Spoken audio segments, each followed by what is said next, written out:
Les événements et les circonstances autour de vous vous donneront matière à en tirer parti, à condition que vous soyez à l'écoute et surtout que vous preniez l'habitude d'agir. Pour commencer cette vidéo, j'aimerais vous raconter cette histoire vraie.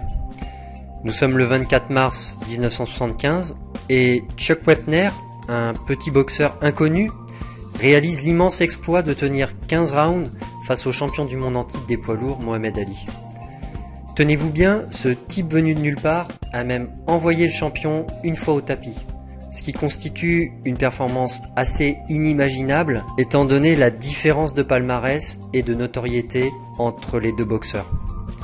Sachez que pendant ce temps, à des milliers de kilomètres, un acteur de petite envergure regarde ce combat sur sa vieille télé et il se dit qu'il pourrait très bien s'en inspirer pour écrire le scénario d'un film.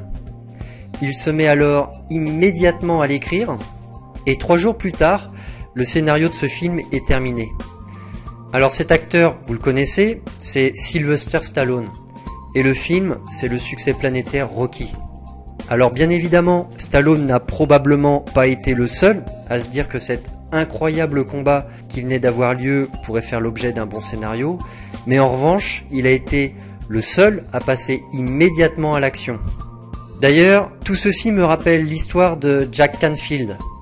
Vous savez, l'auteur à succès dont nous avons parlé dans la première vidéo. Lors de ses séminaires, Jack lève devant son auditoire un billet de 100 $ et demande « Qui le veut ?» Alors bien évidemment, des centaines de mains se lèvent, tout le monde crie « Moi je le veux, donnez-le-moi » Mais Jack continue de secouer le billet de 100 $ tout en demandant « Alors, qui le veut? Personne ?» Et il continue de poser cette question jusqu'à ce qu'une personne se lève et vienne prendre le billet. Qu'a fait cette personne, à votre avis, que les autres n'ont pas fait? Eh bien, elle a agi. D'une manière générale, la différence entre ceux qui obtiennent tout ce qu'ils veulent et ceux qui n'obtiennent rien, c'est que les premiers ont l'habitude d'agir, alors que les seconds se laissent aller à la passivité. Alors cette différence est parfois minime, mais elle est bien présente. Celui qui est actif veut trouver un meilleur emploi que son emploi actuel, il cherche et trouve ce meilleur emploi.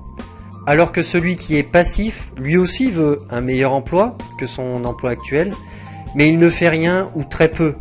Il n'avance pas vraiment et prend vraiment trop son temps. Par le même raisonnement, l'actif qui veut perdre du poids fait un peu de sport tous les jours pour perdre ses kilos superflus. Le passif, lui, se dit qu'il devrait faire du sport. Mais au bout du compte, il n'en fait jamais ou alors beaucoup trop épisodiquement. D'une façon générale, on peut dire que ce principe est valable pour tous les aspects de la vie.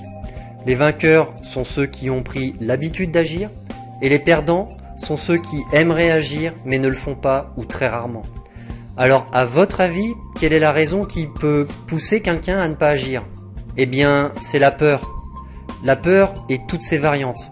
Cela peut être la peur qu'on vous dise non, la peur de vous retrouver dans une situation pire que la précédente, la peur de ne pas réussir, la peur de ce que pourraient en dire les autres, la peur d'être ridicule, la peur de l'inconnu et bien d'autres encore. Mais vous savez, c'est tout à fait normal d'avoir peur. Dès que vous entreprenez quelque chose de nouveau, dès que vous prenez une nouvelle initiative, dès que vous vous exposez à un risque quelconque, vous ressentez de la peur. Dites-vous bien que vous n'êtes évidemment pas seul dans ce cas. C'est exactement la même chose pour tout le monde. Les gens qui réussissent et attirent dans leur vie tout ce qu'ils désirent ressentent eux aussi de la peur. Mais ils ne la considèrent pas comme un frein. Retenez bien cette phrase. L'action est le remède contre la peur. Parce qu'en agissant, vous allez augmenter votre confiance. En étant plus confiant, vous serez plus positif. Et en étant plus positif, vous augmenterez vos chances de réussir. Alors qu'à l'inverse, si vous hésitez à agir, immobilisé par vos peurs, vous douterez de plus en plus, vous aurez de moins en moins confiance en vous, et cela diminuera davantage votre envie d'agir. Et évidemment, vous aurez l'impression de stagner dans votre vie comme une sensation d'échec.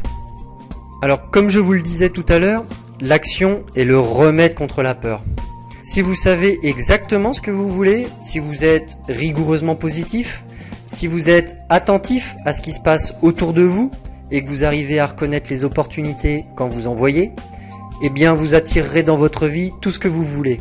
mais ces opportunités, vous devez les saisir, et c'est en agissant que vous les saisirez. Il y a une phrase de Jonathan Winters que j'adore, et qui résume bien cela, et qui dit « Si le navire de la chance n'arrive pas jusqu'au quai, nagez à sa rencontre ». Voilà, cette vidéo est maintenant terminée, je vous remercie de l'avoir suivie, et je vous dis à très bientôt dans la prochaine vidéo.